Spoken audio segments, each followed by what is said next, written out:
பிறந்தவரா இன்றைக்கு மலர் மகளே பிறந்தவரா எங்கம்மா சண்முக கலைவாணி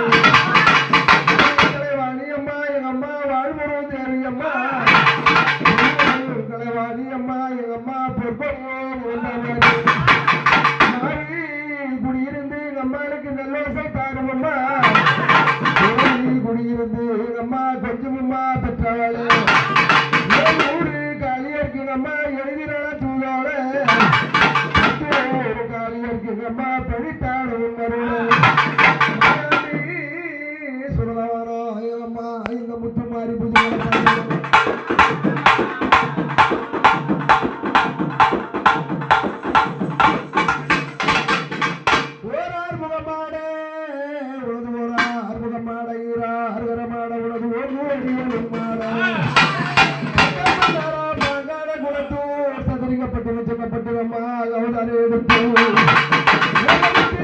காட்சி தந்த எங்கள் மரணி வந்தவர் காவடி பன்னீர் காவடி பக்தியே உங்கள் காவடியே தொழில் வைத்து ஐயா கட்டளை வந்தவர் சேவல் கொடி பறக்க சிங்காரமாடி வந்தவர் இருந்தாலும் முருகப்பெருமானே இந்த பூஜை முகனி வந்தவர்